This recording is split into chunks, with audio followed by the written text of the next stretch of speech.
Mushoku Tensei is considered by many to be one of the greatest isekais of all time, and Lord of the Rings is considered by many to be one of the greatest fantasies of all time. So I thought, you know what? Let's try to compare the two. Hello everybody, this is the Anime Bro here, and welcome to another video. And today, I'll be comparing the similarities between Mushoku Tensei and Lord of the Rings. Now before this video starts, please like, share, and subscribe for more videos just like this. And comment down below a series that I should compare, whether it be anime or whether it be a real life TV show. And I'll try to find a comparison if I can find one. And now, let's begin the video. So the first thing that I actually want to talk about is the story. Now when it comes to the story of these two, both of them have a very similar flow to it. Both have a normal main character who's normal for their race.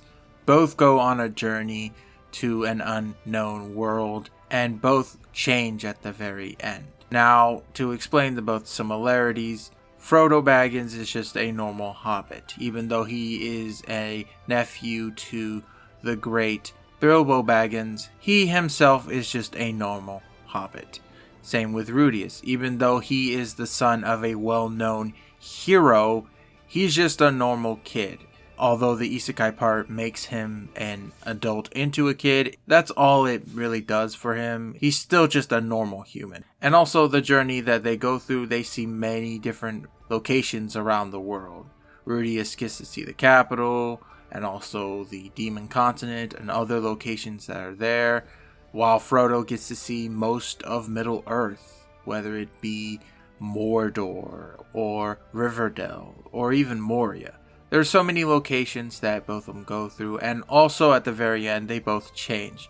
Rudius becoming a really good adult in his life, and Frodo actually learning that the world is changing constantly, whether it be for the best or for the worst. Although knowing Tolkien, he kind of put it as it is changing for the worst. Now that's the similarity that these stories have, but there is a big difference between the two. Lord of the Rings has an actual goal, while Mushoku Tensei doesn't. In Lord of the Rings, the story basically concludes after the One Ring is destroyed. Although the story doesn't end there, they have like this giant, multiple endings for each character. The story is basically over when the One Ring is destroyed. While with Mushoku Tensei, there's not really a goal in mind. Rudius is just living his life like a normal person. Even though one goal may be achieved, he would have another goal later on, which eventually makes the story a little bit longer than Frodo's one journey from Mordor and then going back to the Shire. Now, in terms of story, which I prefer, it doesn't really matter, honestly. Mushoku Tensei is really good because it shows that, you can explore more of the fantasy world by just looking through Rudius's eyes. He sees many things that he finds really weird or really cool depending on what the situation is. While Frodo is just doing this one thing and sees all these locations, but honestly, the main thing at hand is him trying to destroy the One Ring. And it really does change the difference between these two stories. So another similarity that these stories have is the characters. Now when it comes to the characters, both have characters with major flaws. In Mushoku Tensei, you can have someone like Rudius, who is a good person altogether, but he really is a pervert and is kind of really annoying sometimes. You can also have someone like his dad, who even though he is a very good person, he really isn't loyal to his wife and eventually cheats on her. Or you can have someone like Eris, who is very violent and punches basically everyone she meets, but that's because that's how she was raised. And you can kind of see this in Lord of the Rings as well. Even though Frodo himself is a good character, he really struggles with the temptation of the ring as he is trying his best to actually focus on the goal and not try to run away with the ring. You can have a character like Boromir who actually goes on a frenzy and tries to take the ring away, but he realizes how wrong he was when he tried to do it. You can even have someone like Pippin, who is considered by Gandalf to be like the worst hobbit ever because of how foolish he is. But he himself is trying his best to actually help everyone out, even if it causes more problems than it really does solving them. Now, even though these characters are kinda similar, when it comes to the morality of the characters, Mushoku Tensei has more complicated people than Lord of the Rings does. For example, even though we see Rudius as a pervert and whatnot, he himself doesn't try to actually do all the perverted stuff. Like, for example, with his best friend Sylvia, he actually felt bad when he forced her to strip. Even though at the time he didn't know that she was a girl, he felt very bad about it. Even though Rudius's father is a good father to his daughter, he really blamed everything on Rudius because he didn't try his best to save everyone. And it kind of really sucks that he put this pressure on his son. And you can have someone like Cynthia's grandmother. Even though she was considered by many to be a harlot and just would sleep with anyone that she wants to, she really cared about her family and was very sad that all of them had to suffer because she was the one causing all this trouble. Now in Mushoku Tensei you got a bit more complicated characters, unlike Lord of the Rings. In Lord of the Rings, the good side is always good and the bad side is always bad. For example, Frodo himself may be tempted by the ring, but he is a normal hobbit. He enjoys sitting down in Bag End, smoking pipeweed, and just hanging out with his friends. Sam is one of the best waifus out there, no joke. He stuck with Frodo to the very end and showed no sign of ever betraying him. And also, it could also be said with the villain. Sauron is completely evil. There is no redeeming qualities of this guy. He wants to destroy everyone and just to control everything because he wants it to be perfect in a way that he deems fit. Now, I know this isn't really a good similarity, but it was something that I thought everyone should take a look at. If you actually want more complicated characters, then go with Mushoku Tensei. It got that for you. But if you want something where there's an actual villain and there's actual good people trying to stop him, then I suggest give Lord of the Rings a read. They're both good and they both have different preferences if you actually want to check them out. So the final similarity that I want to talk about is the world building. Now when it comes to world building, they both have cultures, languages, histories, and many different races in their own story. Now each of their lore is actually pretty deep, so I'm only going to name locations. So in Mushoku Tensei you have the village of Doladia, which is a home to where some of the Beastmen are. You also have the kingdom of Ashura, which is the largest human kingdom. And you have the kingdom of Holy Milis, which is apparently the home of one of the well-known religions in there. Now, really, I don't know much of the Mushoku Tensei world as much as the Lord of the Rings lore, but the locations are pretty big, and the cultures themselves are very detailed. Now, when it comes to Lord of the Rings, you can have a location like Riverdale, which is home to Lord Elrond and the elves that live there. You can have a location like Moria, which was an ancient city and considered by many dwarves as a holy relic of the First Age.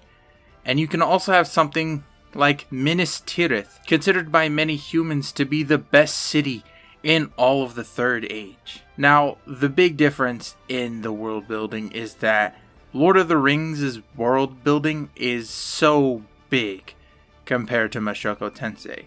Even though Mushoku Tensei has many different cultures and even religion and languages, Lord of the Rings has many of those too. Many different cultures based on the races, also many different locations depending on what race you are. And the languages, honestly, you can't top Tolkien's language. And also the history itself is very in-depth compared to Mushoku Tensei. I don't know much of Mushoku Tensei's history. I do know that they have a yearly system based off of a major event. But in Tolkien's world, there are like so many major events to the point where it's calculated by ages. Like the first age begins when humans awake. The second age begins after the War of Wrath, and the third age begins after the War of the Last Alliance. So its history is very long and also kind of a complicated thing to talk about. And then finally, I want to talk about the languages. Mushoku Tensei has its own languages, and honestly, I'm not well known about them, like the Lord of the Rings languages. But that is one thing that I really find interesting about this light novel, which honestly I haven't seen in any other light novel, so I really am surprised that this guy was able to make his own languages. But even in terms of Tolkien's, it's nothing compared to his. Tolkien had so many languages to the point where that was basically the premise of why he built his world, was for the languages themselves. He didn't just create them because of like adding more detail to it. That was the first thing he created, and then the world came second. While Mushoku Tensei may have an excellent world building, in terms of Lord of the Rings, it kind of really doesn't compare.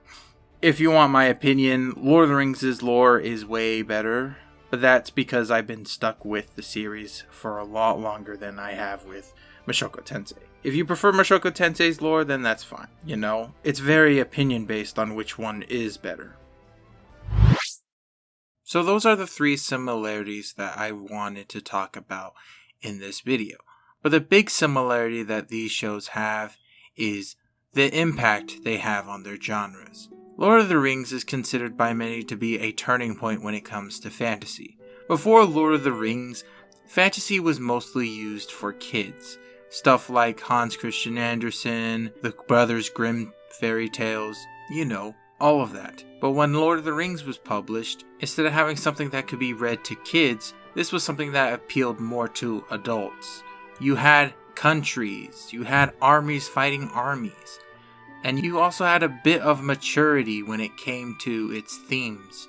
You had people actually die and stay dead, and sometimes, and you also had monsters that served bigger monsters. When it came to fantasy, this became a real true turning point in the genre. Now the same could also be said with Mushoku Tensei.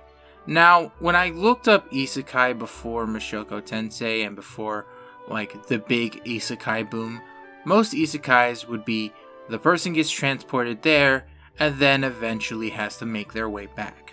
This was shows like Escaflowne, Digimon, and even Inuyasha. Now, when Mushoku Tensei was released, instead of the goal being to return to Earth, the goal for Rudius was just to live his life on this new planet. Him growing up, him getting married, him having children, him going on an adventure, all the stuff you would have in a fantasy. And eventually did become a turning point for isekai. When the isekai boom hit in anime, many isekais became very similar to what Mushoku Tensei had.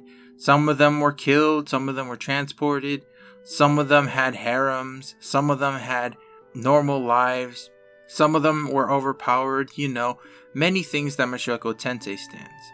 And it's a really cool thing to see these two similar in that case. Without Lord of the Rings, we wouldn't have fantasy shows like Game of Thrones, or books like The Wheel of Time. Without Mushoku Tensei, we wouldn't have isekais like Rising of the Shield Hero, or That Time I Got Reincarnated as a Slime. Both of them made a very big impact in their genres, and it's a good thing that they are around. Alright, and that is the end of this video. If you really enjoyed it, please like, share, and subscribe for more videos just like this. And honestly, comment down below what you guys thought on this video. Whether it be the video itself, or some of the facts that I was able to talk about. And of course, I am the Anime Bro, and see you guys later. Peace!